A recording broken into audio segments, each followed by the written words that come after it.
नमस्कार, स्वागत है आप सभी का हमारी बेहद खास पेशकश शेयर बाजार सबका अधिकार में। मैं हूं आपके साथ कविता थपलियाल और मेरे साथ है मेरे सहयोगी प्रशांत पांडे। और प्रशांत, अब हम देख रहे हैं कि बाजार ऊपरी स्तर से थोड़ा सा फिसलता हुआ दिखाई दे रहा है। और वैसे आज जब बाजार खुला था तो हमने देखा था कि 2 महीने में जोरदार पहली बार हमने देखा कि इंट्राडे में बाजार की तगड़ी गैप अप ओपनिंग हुई थी। लेकिन अब आप देख सकते हैं 22,300 के आसपास के लेवल्स दिखाई दे रहे हैं और 200 लगभग अंकों की तेजी रह गई है। बैंक निफ्टी हम देख रहे हैं 50,289 के आसपास कारोबार कर रहा है।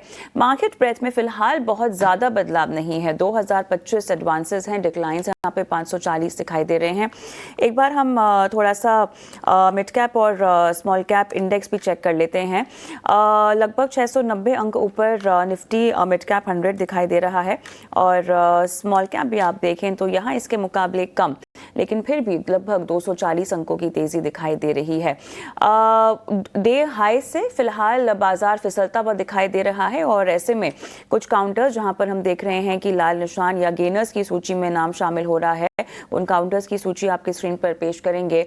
M&M, पावर ग्रिड, हिंडाल्को सब में लगभग आधे से 0.5% की गिरावट दिखाई दे रही है। Maruti Suzuki, Tata steel, Nestle, Trent हम देख रहे हैं लगभग आधे से 1/4% की गिरावट के साथ कारोबार कर रहे हैं।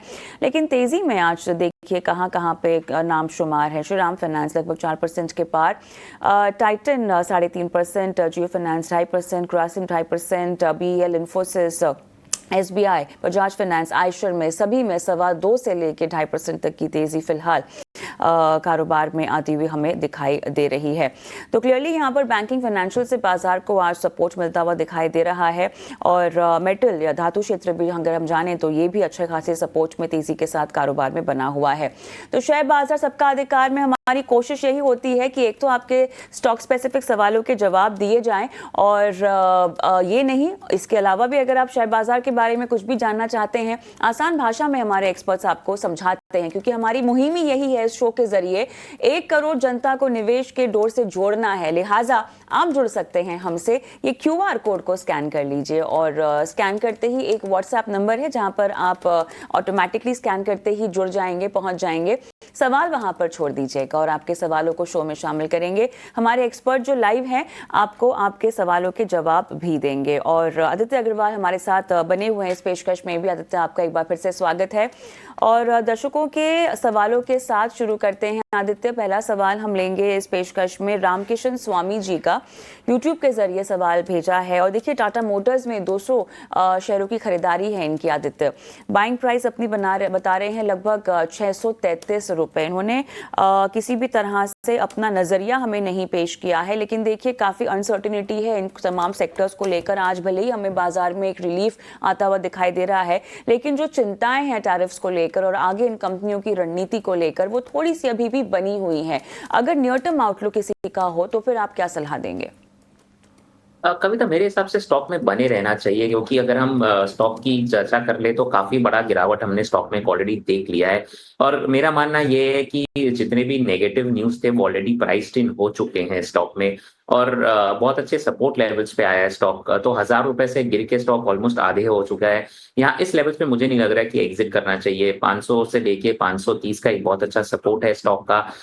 तो डाउन साइड मुझे लग रहा है यहाँ से लिमिटेड है। और अगर आप 1 साल का नजरिया रखते हैं या 2 साल का नजरिया रखते हैं, मेरे हिसाब से स्टॉक को बहुत ही बेहतरीन मौका दे रहा है एंट्री का। और आपके पास ऑलरेडी है तो आप बने रहे स्टॉक में। एक कंसोलिडेशन हो सकता है कविता, आप देखने मिले टाइम वाइज कंसोलिडेशन हो सकता है। प्राइस में इमीडिएट एक बहुत बड़ा मूव ना देखने मिले, बट मुझे लग रहा है डाउन साइड भी यहाँ से लिमिटेड रहना चाहिए।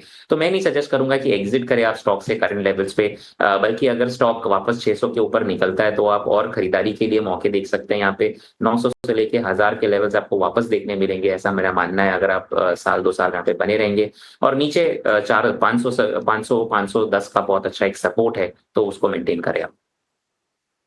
है राय टाटा मोटर्स पे थोड़ा ज़्यादा लंबी अवधि का नज़रिया रखिए, 1-2 साल का नज़रिया रखिए, तो इस क्वालिटी स्टॉक्स में आगे आने वाले वक्त में 900 तक के स्तर आपको देखने को मिल सकते हैं। TC सचान हमारे एक दर्शक हैं जिन्होंने YouTube पर सवाल पूछा है। CDSL पर राय जानना चाहते हैं। 500 शेयर हैं इनके पास और 1210 की इनकी बाइंग है। 3 साल का नज़रिया ये जानना चाहते हैं। बताएं आदित्य, CDSL इनकी जो खरीदारी का स्तर है उसके आसपास ही है फिलहाल स्टॉक, और कोई हड़बड़ी में नहीं है, 3 साल और देना चाहते हैं CDSL को। बताइए क्या होगी आपकी सलाह? बिल्कुल बने रहना चाहिए प्रशांत, मेरे हिसाब से ये जो पूरा खेमा है फाइनेंशियल इंक्लूजन का, जिसमें हम BSE, CDSL, कैम्स, ये सभी स्टॉक्स को इंक्लूड करते हैं। मेरे हिसाब से इनमें आने वाले दिनों में आपको एक बहुत अच्छी रैली देखने मिलेगी, और अच्छी बात ये है कि ये स्टॉक ऑलरेडी करेक्ट हो चुका है और एक अच्छे लेवल पे आके कंसोलिडेट कर रहा है। तो करंट लेवल से मैं कहूँगा बने रहे, और क्योंकि इनका नजरिया लंबा है तो आपको आने वाले दिनों में इसमें एक अच्छी अपमूव भी देखने मिलेगी। मेरा यहाँ पे लक्ष्य 1350 से 1450 का आता है। तो डेफिनेटली बने रहे स्टॉक में। डाउन साइड 1100, उसके नीचे मुझे नहीं लग रहा बहुत ज्यादा जाएगा, और आपको ऊपर लेवल्स पे इजीली 1450 अगर क्रॉस करता है तो 1700 भी देखने मिल सकता है। तो बने रहे स्टॉक में, बहुत ही अच्छी बाइंग है मेरे हिसाब से। तो रुके रहने की सलाह दी जा रही है। आदित्य, यूट्यूब के कुछ दर्शक हैं जो हमें और आपको इस वक्त लाइव सुन रहे हैं। इस बीच यूट्यूब पर से ही सुरेश जैन का मैं सवाल लूंगी, और इनका सवाल RIL पर है। इनकी बाइंग प्राइस 1341 है। 6 से 9 महीने का नज़रिया ये कह रहे हैं बनाकर रखा हुआ है। अब जिस तरीके का हमने एक सेल ऑफ देखा है, ऑलमोस्ट 52 हफ्ते के लो के आसपास ही हम देख रहे हैं कि स्टॉक भी पहुंचा हुआ है। क्या ये पोटेंशियल बाय लेवल है ना सिर्फ सुरेश जैन साहब के लिए, इनको तो आप रणनीति बताइएगा ही, लेकिन RIL में अगर किसी को फ्रेश बाइंग भी करनी हो तो क्या ये अच्छे लेवल्स होंगे आपके मुताबिक? बिल्कुल कविता, मेरे हिसाब से ये अच्छे लेवल्स हैं बाइंग करने के लिए। अगर आपका नजरिया लंबे समय का है, 2 साल 3 साल, अगर आप ये नजरिया रख के चलते हैं तो डेफिनेटली RIL करंट लेवल्स पे खरीदारी करनी चाहिए। मुझे लग रहा है यहाँ पे डाउन साइड आपको लिमिटेड लगेगा 1100 से लेके 1120 तक, और ऊपर अगर ये स्टॉक एक बार चाल अपनी पकड़ लेता है तो 1500 के लेवल्स आपको ऊपर में दिखा देगा, और 1500 निकालता है तो वापस 1900 के लेवल्स भी दिखाएगा। और हम जानते हैं कि RIL में एक डीमर्जर बहुत जल्दी अनाउंस हो सकता है, तो वो एक ट्रिगर हो सकता है स्टॉक के लिए अपमूव का। और अगर मैं सिर्फ चार्ट्स पे जाऊं तो एक बहुत अच्छे सपोर्ट पे आके खड़ा है स्टॉक। मुझे नहीं लग रहा है स्टॉक यहाँ पे बहुत ज्यादा एक गिरावट दिखाएगा आपको। रिस्क टू रिवॉर्ड के लिहाज से बहुत ही बेहतरीन है, करेक्शन हो चुके हैं स्टॉक में, और अगर मार्केट में एक अपमूव यहाँ पे आना है तो फिर RIL उसको डेफिनेटली लीड करेगा। ये है राय आपको रिलायंस इंडस्ट्रीज पर मिलती हुई। चलिए अगले दर्शक का सवाल लेते हैं। राहुल माहेश्वरी हैं और इनका सवाल टाटा एलेक्सी पे है। 10 शेयर इनके पास हैं और इन्होंने 5900 यानी 5900 ये स्तर पे खरीदारी की है। इनका सवाल 2 भागों में है, और आदित्य ये जानना चाहते हैं कि एवरेज आउट करूं या 2-3 साल इसमें बने रहना बेहतर होगा। ऊपरी स्तरों की इनकी खरीदारी है 5900 की। बताइए इनको क्या राय मिलेगी? करने की बिल्कुल सलाह नहीं दूंगा प्रशांत, क्योंकि स्टॉक में बहुत वीकनेस है। लगातार हम इसमें एक लोअर लो लोअर हाइज देखते हैं, और अगर हम बात कर ले ये जो टैरिफ वॉर चल रहे हैं इसके चलते स्टॉक में और प्रेशर बना रहेगा, तो मुझे मेरे हिसाब से एक बार अवॉइड करें एवरेज करने के लिए। हाँ डेफिनेटली, क्योंकि आपकी बाइंग लेवल बहुत ऊपर की है तो अभी इस लेवल पे एग्जिट करने की सलाह नहीं दूंगा। थोड़ा समय अगर आप इसमें दे, डाउन साइड इसमें 4200 तक का है, जो कि एक बहुत अच्छा सपोर्ट है स्टॉक का। तो अगर ये कंसोलिडेट करता है 4200 के आसपास आकर रुकता है, उसके बाद एक अपमूव आपको शायद इसमें देखने मिल सकता है। इमीडिएट अपमूव इसमें बिल्कुल भी नहीं है। इनफैक्ट एक डाउनवर्ड स्पाइरल में चल रहा है स्टॉक, और क्योंकि इनकी 6000 के आसपास की बाइंग है तो मैं सलाह नहीं दूंगा एग्जिट करे। अभी बने रहे, थोड़ा समय दे स्टॉक में। एंट्री गलत हो गई है, बट एक स्टॉप लॉस मेंटेन करे 4200 के आसपास। के आसपास का स्टॉप लॉस बनाकर रुके रहने की सलाह फिलहाल दी जा रही है। आदित्य, सवालों का तो रैपिड फायर हो गया। चलिए आप 2 घूंट पानी पी लीजिए, लेकिन इस बीच हमारी बेहद खास पेशकश का भी समय हो चला है, ऑप्शंस के चैंपियन का।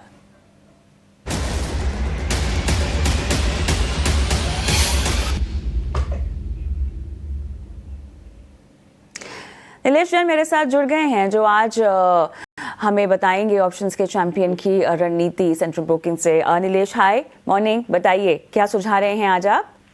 हाय, गुड मॉर्निंग। देखिए, ऑटो स्पेस में हमें थोड़ा दबाव देखने को मिल रहा है, और हम एक्सपेक्ट कर रहे हैं कि अच्छा वॉलेटिलिटी जिस हिसाब से मार्केट में देखने को मिल रही है, दोनों ही साइड्स के मुंह मार्केट में देखने को मिल रहे हैं, तो सेक्टर्स में थोड़ा दबाव और कंटिन्यू हो सकता है ऑटो स्पेस में। स्पेसिफिकली टीवीएस मोटर, यहाँ पे ये पर्टिकुलर स्टॉक आज थोड़ा सा दबाव में देखने को मिल रहा है। काउंटर में वीकनेस है, थोड़ी शॉर्ट टर्म स्ट्रक्चर वीक है, यहाँ पे इसीलिए 2360 का पुट ऑप्शन जो फिलहाल 67 68 के आसपास है, तो इसकी आइडियल खरीदारी की रेंज यही है। यहाँ पर ही इसे लॉन्ग करके चल सकते हैं 67 से 69 के बीच में। और यहाँ पे जो स्टॉप लॉस रखने की सलाह होगी वो होगा 57 का। तो 57 रुपए के स्टॉप लॉस से 2360 का पुट ऑप्शन खरीद के चल सकते हैं। 86 पहला टारगेट, दूसरा टारगेट 100 तक की अपसाइड यहाँ पे देखने को मिल सकती है। अंडरलाइन की बात करें तो हमें टीवीएस मोटर यहाँ से 2330 2325 तक की जोन में जाता हुआ नजर आ रहा है, इसलिए यहाँ पे पुट ऑप्शन खरीदने की सलाह दे रहे हैं। चलिए, पुट ऑप्शन खरीदने की सलाह। और यहाँ पर आप लेवल्स बता रहे हैं 71 से 75 का अधिकतम मुनाफा होगा 8750, लेकिन लक्ष्य यहाँ पर 86 से 92 का बताया जा रहा है। स्टॉप लॉस 63 का लगाना होगा। नुकसान 4200 के आसपास का आंका जा रहा है। नीलेश, बहुत बहुत धन्यवाद आपका, आपने ये रणनीति सुझाई। और लगे हाथों एफएनओ ट्रेडिंग के लिहाज से हम आपको एक रिस्क डिस्क्लोजर भी दिखा रहे हैं, जहाँ पर अधिकतर समय पाया गया है कि लोगों के हाथ जले हैं, नुकसान हुआ है। थोड़ा सा सावधानी से सतर्कता बरत कर आपको आगे बढ़ना चाहिए जहां तक एफएनओ ट्रेडिंग की बात है। ओके, आगे बढ़ते हैं और आदित्य मुस्तफ़ा शेख साहब का सवाल लेंगे। और यूट्यूब से इन्होंने अपना सवाल भारती एयरटेल पर पूछा है। 90 शेयर्स हैं और 1731, एक तो ये इनकी बाइंग है। और इसके अलावा इन्होंने IRCTC में भी खरीदारी कर रखी है और 738 इसमें इनके लेवल्स हैं। दोनों पर ही राय दीजिएगा। पहले भारती एयरटेल। चलिए, अगर हम बात कर ले कविता, तो यहाँ पे अच्छा कंसोलिडेशन चल रहा है स्टॉक में और अपर एंड पे आके खड़ा है स्टॉक। इमीडिएट रेजिस्टेंस इस पे 1780 का है। 1780 के ऊपर अगर स्टॉक निकाल के ट्रेड करता है तो 1950 के लेवल्स हमें देखने मिल सकते हैं। तो मेरी सलाह रहेगी आप बने रहे स्टॉक में। एक अच्छा कंसोलिडेशन हो रहा है, वीकनेस हमें नहीं देखने मिल रही है। बहुत इंटरेस्टिंग बात यह है कि मार्केट में जब करेक्शन आ रहा है उस बीच भारतीय एयरटेल एकदम स्ट्रॉन्ग खड़ा है, तो ये बताता है कि स्टॉक में बहुत अच्छा स्ट्रेंथ है। नीचे एक स्टॉप लॉस लगा है 1650 का, 1650 का एक स्टॉप लॉस लगा है। और ऊपर में आपको डेफिनेटली आने वाले दिनों में इसमें 1950 2000 के लेवल्स देखने मिल सकते हैं। खाली एक रेजिस्टेंस है इसमें 1780 का, वो क्रॉस करे तो आपको डेफिनेटली 2000 तक के लेवल्स आने वाले दिनों में देखने मिल सकते हैं। अब अगर हम बात कर ले IRCTC की, तो इसमें बहुत समय से स्टॉक एक कंसोलिडेशन में ही चल रहा है। अप मूव आता है और वापस फिजल आउट हो जाता है। वेट कर रहा हूं मैं इसमें कि एक अच्छा ट्रेंड रिवर्सल हो कविता। जब तक कि स्टॉक 750 के ऊपर नहीं निकलता है, स्टॉक में कोई ट्रेंड रिवर्सल नहीं दिख रहा। अनफॉर्चुनेटली मुझे एक टाइम वाइज करेक्शन हो सकता है इसमें आए, तो मैं सजेस्ट करूंगा एक स्टॉप लॉस मेंटेन करे इसमें नीचे की तरफ। 655 650 अच्छा सपोर्ट है, तो 650 का एक स्टॉप लॉस मेंटेन करे IRCTC में और वेट करे थोड़ा टाइम। अगर 750 के ऊपर निकालता है स्टॉक तो आपको 900 से 1000 के लेवल्स देखने मिल सकते हैं। तो IRCTC में एक स्टॉप लॉस लगाए 650 का, और भारतीय एयरटेल में बने रहे डेफिनेटली। और पोजीशन अगर ऐड करनी हो तो 1780 के ऊपर और ऐड भी कर सकते हैं स्टॉक में। तो IRCTC में स्टॉप लॉस के साथ आपको आगे की रणनीति नजर आती हुई और इसके साथ ही बाकी स्टॉक्स पर भी आपको राय मिली। चलिए, यहाँ एक विशेष जानकारी आपको दे देते हैं। भारत श्रीलंका के बीच समुद्री साझेदारी की दिशा में एक ऐतिहासिक पड़ाव यानी अदानी ग्रुप का कोलंबो टर्मिनल अब शुरू हो गया है। यह कोलंबो बंदरगाह का पहला पूरी तरह से ऑटोमेटेड टर्मिनल है। इस टर्मिनल का नाम कोलंबो वेस्ट इंटरनेशनल टर्मिनल यानी CWIT है। यह प्रोजेक्ट भारत की अदानी पोर्ट्स, श्रीलंका की जॉन कील्स होल्डिंग और श्रीलंका पोर्ट्स अथॉरिटी की साझेदारी में बना है। टर्मिनल में लगभग 3.2 मिलियन कंटेनर हर साल संभालने की क्षमता है। इसमें 1400 मीटर लंबा डॉक और 20 मीटर गहराई है, जिससे बड़े जहाज भी आसानी से आ जा सकते हैं। इस प्रोजेक्ट में 800 मिलियन अमेरिकी डॉलर का निवेश हुआ है। इससे श्रीलंका में रोजगार के अवसर बढ़ेंगे और देश की अर्थव्यवस्था को भी मजबूती मिलेगी। अदानी ग्रुप के चेयरमैन गौतम अदानी ने इस मौके पर कहा कि यह टर्मिनल भारत श्रीलंका की दोस्ती का प्रतीक है और श्रीलंका को ग्लोबली समुद्री नक्शे पर मजबूती से स्थापित करेगा। और इस जानकारी के साथ ही रुकेंगे एक छोटे से ब्रेक के लिए, फौरन हाजिर होते हैं। सबका अधिकार में। और झटपट एक बार बता देते हैं फिर से कि इस शो में आप भाग कैसे ले सकते हैं, क्योंकि बहुत दर्शक हमसे पूछ रहे हैं कि इस शो में सवाल कैसे भेजे जाएं। देखिए QR कोड आपके स्क्रीन पे फ्लैश हो रहा है, इसे स्कैन कर दीजिएगा और व्हाट्सएप नंबर से आप जुड़ जाएंगे और वहां पर जो है अपने सवाल आप छोड़ सकते हैं। स्टॉक स्पेसिफिक सवाल पूछ रहे हो तो किस भाव पे आपने स्टॉक खरीदा है, किस लेवल आपने कब तक इसमें रुकना है, ये जानकारी हमें दे दीजिएगा तो हमारे एक्सपर्ट के लिए आसान होगा आपको सलाह देना। एक झटपट बाजार का चेक ले लेते हैं लेवल्स के लिहाज से, उसके बाद आगे बढ़ेंगे। और फिलहाल 22,444 के लेवल 1% और अब जो अंकों की तेजी है लगभग 300 के करीब पहुंचती हुई जहां तक निफ्टी की बात है। सेंसेक्स 74,000 के थोड़ा सा ऊपर यहाँ पर फिलहाल 1% तक की तेजी दिखाता हुआ लगभग 880 अंक के फिलहाल ऊपर दिखाई दे रहा है। और बैंक निफ्टी 50,403 1% ऊपर के लेवल्स के साथ लगभग 546 अंक ऊपर दिखाई रहा है। बाकी गिफ्ट गेनर्स की सूची में कुछ खास बदलाव नहीं। एक बार हीट मैप भी आपके स्क्रीन पर हम पेश करेंगे जहां पर देखिए SBI एक्सिस बैंक में हम देख रहे हैं 2% के पार की तेजी है। बजाज फाइनेंस में दिखाई दे रहा है लगभग 2% के पार की तेजी के साथ। विप्रो HCL टेक इन तमाम काउंटर्स में भी आज देख रहे हैं कि अच्छी खासी तेजी। टेक महिंद्रा में भी 1% के पार की तेजी के साथ कारोबार होता हुआ दिखाई दे रहा है। चलिए बाजार के लेवल के बाद अब कुछ दर्शकों के सवालों को भी शो में शामिल करते हैं और एक बार फिर से हम हमारे आज के मेहमान आदित्य अग्रवाल को जोड़ेंगे। और आदित्य, यहाँ पर अब मेटल्स को लेकर लोग रणनीति जानना चाहते हैं। कोई खास रुझान आपका इस पूरे क्षेत्र में, कोई खास काउंटर जहां पर आपको लगता है कि इनिशिएट किया जा सकता है पोजिशनल रणनीति के लिहाज से? डेफिनेटली एक मेटल में एक करेक्शन देखा हमने कविता। बहुत इंटरेस्टिंग ये है कि इसका जो इंडेक्स है वो एक अच्छे ट्रेंड लाइन सपोर्ट पे आकर रुका और वहां से एक रिवर्सल हमें देखने मिल रहा है मेटल इंडेक्स पे। हालांकि मुझे नहीं लग रहा है कि अभी भी इसमें एक सिग्निफिकेंट अपमूव आने वाला है। शॉर्ट कवरिंग रैली के लिहाज से डेफिनेटली मुझे लग रहा है यहाँ पे एक ट्रेडिंग बेट बनता है। अगर हम उसको नजरिया रखे एक सिर्फ ट्रेडिंग बेट के हिसाब से, तो मेरे हिसाब से हिंडाल्को का जो शेयर है वो यहाँ पे इंटरेस्टिंग लग रहा है। हिंडाल्को के शेयर में खरीदारी करने के लिए देख सकते हैं। ऊपर में यहाँ पे 620 से लेके 650 का एक टारगेट बैठेगा और नीचे स्टॉप लॉस आपको लगाना है 540 का।